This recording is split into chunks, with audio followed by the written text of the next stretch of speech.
ओम श्री गणेशाय नमः। ओम सरस्वत्यै नमः।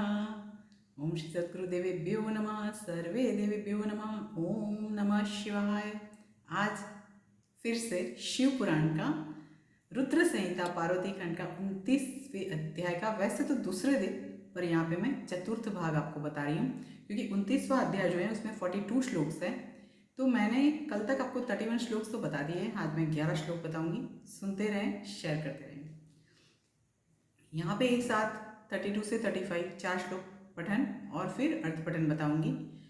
कृपां कुरु महेशान तव भक्तास्मि नित्यशः, तव पत्नी सदा नाथ यहं जन्मनि जन्मनि। त्वं ब्रह्म परमात्मा हि निर्गुणः प्रकृतेः परः, निर्विकारी निरीहश्च स्वतन्त्रः परमेश्वरः। तथापि सगुणो अपि भक्तोद्धारपरायणः, विहारी स्वात्मनि रतो नानालीला विशारदः। सर्वथा त्वामहं जाने महादेव महेश्वर, किमुक्तेन च सर्वज्ञ बहुना हि दयां कुरु। यहाँ पे जो बात चल रही है, महादेव जी और पार्वती माता का जो संवाद चल रहा है, और ये संवाद जो है विवाह विषयक है, ठीक है। उसमें माँ पार्वती जो बोल रही है वो मैंने कल आपको बताया था। उससे आगे वो माँ पार्वती बोल रही है कि हे महेश्वर, आप मुझ पर दया करें, मैं आपकी नित्य भक्त हूँ। हे नाथ, मैं सदा जन्म जन्मांतर की आपकी पत्नी हूँ। आप ब्रह्म परमात्मा निर्गुण, प्रकृति से परे, विकार रहित, इच्छा रहित, स्वतंत्र तथा परमेश्वर है। तथापि भक्तों के उद्धार के लिए आप सगुण रूप धारण करते हैं। आप सगुण रूप धारण करते हैं। आप आत्मपरायण होकर भी विहार करने वाले तथा नाना प्रकार की लीला में निपुण हैं। हे महादेव, हे महेश्वर, मैं आपको सर्वथा जानती हूँ। हे सर्वज्ञ, बहुत कहने से क्या प्रयोजन है, आप मुझ पर दया कीजिए। देखिए यहाँ पे माँ पार्वती बता रही है कि मैं जन्मों जन्म की आपकी पत्नी हूँ, और यहाँ पे आप भक्तों के उद्धार के लिए अपना सगुण रूप भी धारण करते हैं। और मैं जो आपके लिए जो बातें बता रही हूँ, ज़्यादा बताने का कोई प्रयोजन नहीं है क्योंकि आप सब कुछ जानते हैं। आप सर्वे सर्वा है। इससे आगे का श्लोक पठन। विस्तारय यशो लोके कृत्वा लीलां महाद्भुतां, यत्सुगीय जनानाथाञ्जसोत्तीर्णा भवाम्बुधिं। हे नाथ, आप अद्भुत लीला कर संसार में अपने यश का विस्तार कीजिए, जिसका गान करके आपके भक्त इस संसार रूपी समुद्र से अनायास ही पार हो जाए।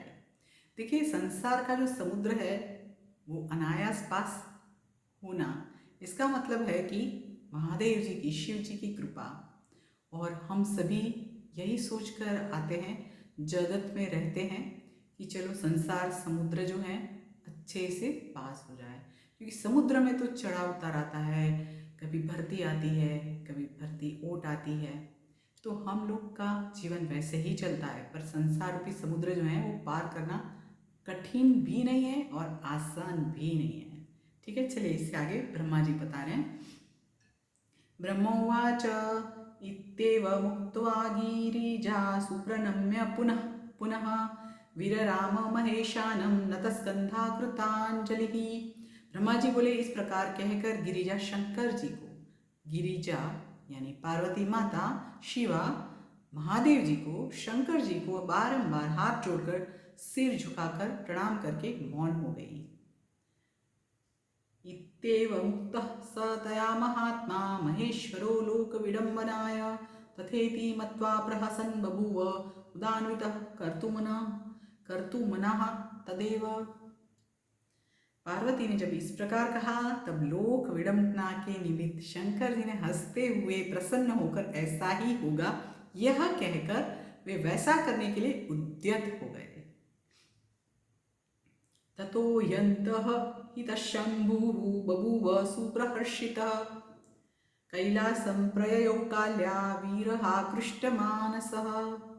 उसके बाद वे शंभु प्रसन्न होकर अंतर्ध्यान हो गए और काली के विरह से आकृष्ट चित्त वाले वे कैलाश को चले गए। तत्र गत्वा महेशानो नन्द्यादिभ्यः स उच्चैवान्, वृत्तान्तं सकलं तं वै परमानंद निर्भरः। वहां जा निराकार उन महेश्वर ने परमानंद में निमग्न होकर यह सारा वृत्तांत नंदीश्वर आदि गणों को बताया। नंदीश्वर आदि गणों को बताया। ते अपि श्रुत्वा गणाः सर्वे भैरवाद्याश्च सर्वशः बभूवुः सुखिनो अत्यंतं विदधुः परमोत्सवम्। इस वृत्तांत को सुनकर वे संपूर्ण भैरव आदि गण भी बहुत सुखी हुए और महान उत्सव करने लगे। सभी खुश हो गए। महत् सुमंगलम तत्र बभूवातीव नारद सर्वेषां दुःखनाशो अभूद्रुद्रः प्रापापि समुदम। हे नारद, उस समय वहां महामंगल होने लगा। सबका दुख दूर हो गया और रुद्र को भी, शिव जी रुद्र को भी परम प्रसन्नता हुई। यहाँ पर 29वां अध्याय परिपूर्ण हो रहा है। कल से 30वां अध्याय जो है वो चालू हो जाएगा।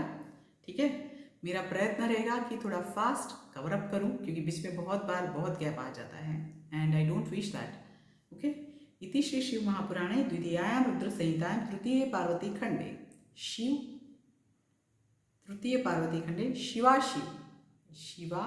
संवाद वर्णनम नामैकोनत्रिंशो अध्याय। इस प्रकार श्री शिव महापुराण के अंतर्गत द्वितीय रुद्र संहिता के तृतीय पार्वती खंड में शिव संवाद वर्णन नामक 29वां अध्याय पूर्ण हुआ। चलिए मेरे साथ आप बोलेंगे ओम नमः शिवाय। तभी ये शिव पुराण जो है उसमें एक आत्मीयता और जीवंत भावना आएगी कि मेरे साथ सभी लोग बोल रहे हैं। बोलिए ओम नमः शिवाय, ओम नमः शिवाय, ओम नमः शिवाय।